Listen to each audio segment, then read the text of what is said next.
This is DRF Race of the Day. Hi, everybody. Dan Illman, Mike Beer, the DRF Race of the Day for Sunday, July the 18th. Race number 10 at Del Mar. Let's throw up the field for the Grade 3 Cougar, the second handicap. We're going 1.5 miles on the main track. You can download free formulator past performances for this race on the Race of the Day event page at DRF.com. Access them, handicap along with us. The 6th Tis a Magician might very well be the horse to catch and beat, Mike. Yeah, I think he most certainly is. I suspect he's going to be a pretty short price in here, Dan. At least I think he should be. His most recent start, things just didn't really work out for him in his most recent race at Belmont Park where he missed a break. And in his prior race at Santa Anita, he dominated them going long. Timeform US, we throw up the pace projector. They got Tis a Magician out there on the lead. He's going to be the horse to beat, although I think Haywood's Beach is an interesting alternative. This horse stretched out to 1.25 miles 2 starts back. It was a really solid winner, and then they just tried tough company in the Gold Cup against Country Grammar. I'll throw that race out. If he sits second and is able to stay this 1.5 miles, he has a chance. Yeah, he does. I mean, he's certainly one of the more interesting alternatives in the race. His effort two-back was a pretty good one. He earned a nice figure for that race. He defeated an odds-on favorite and did it pretty easily. I mean, I guess he was just never going to win the Gold Cup last time, Dan, and, wheeling back on 2 weeks probably didn't help him. Distance and class questions for the two Contagion, but certainly not in a form question. I mean, this horse has been on the board in his last 5, including this victory against starter optional foes last time out, going 1 mile. He got a nice pace set up in front of him. The leader, Gray Magician, went very fast early. Contagion split horses on the turn, and he's going to grind them down on the outside. Peter Miller's taking a shot in here. This horse has consistent figures. It's all about whether he can stay the trip. I liked what I saw from this race. Good pace setup notwithstanding. Yeah, he ran well in here. He's clearly improved since Miller claimed him for $20,000. We'll see if he stretches out. I sort of feel like they got him in here just to make this race go in some ways, but we'll see how he does. He's gonna have to improve as he steps up and stretches out. Campaign won this race in 2019, and he is seeking his first win since then. They ran him in the Brooklyn last time out. He just sort of picked up horses at the very end. No match for the very impressive winner, Lone Rock. He is a horse that needs pace. He's a one-run closer. Is there enough pace for him? I don't know. I don't know if the race sets up for him. I certainly don't think he's in the best form of his career either.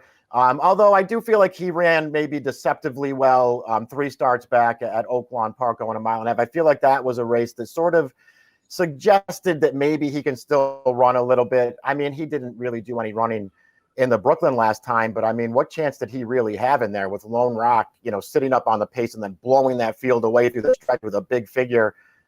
Campaign wasn't going to win that race. Listen, he's got to get back to one of his good races. If he does, he can win this race. We'll see. Mike, how do you handicap a horse like the 4 Red King? This is a horse that has never raced on dirt, but he obviously has the ability to run a distance of ground. He is pretty good on the turf. A multiple graded stakes winner on grass, including winning the San Juan Capistrano at 14 furlongs. Is the surface such a major deterrent that you wouldn't want to play him at something around 4-1 or 9-2? Yeah, I mean, I doubt I'd want to play him at 4-1, but certainly he's a horse who's good enough to beat a field like this if he handles the surface switch, because the surface switch is, such a huge unknown. This horse has never run on dirt. I just don't feel like you can take any kind of a short price on a horse like him, but I don't think it would be a total shocker if he wins. Blinkers back on the 5, Cupid's Claws, who won the Grade 3 Tokyo City going 1.5 miles at Santa Anita last year. This is his 3rd start of the form cycle, and I think the argument can be made. They've run him a couple of times at 1 mile, and that distance might just be too short for him. Yeah, his first 2 starts off the layoff going 1 mile. He probably wants way longer than that. I would just feel like maybe they were prepping him and pointing to a race like this. This is what this horse seems like he really wants to do.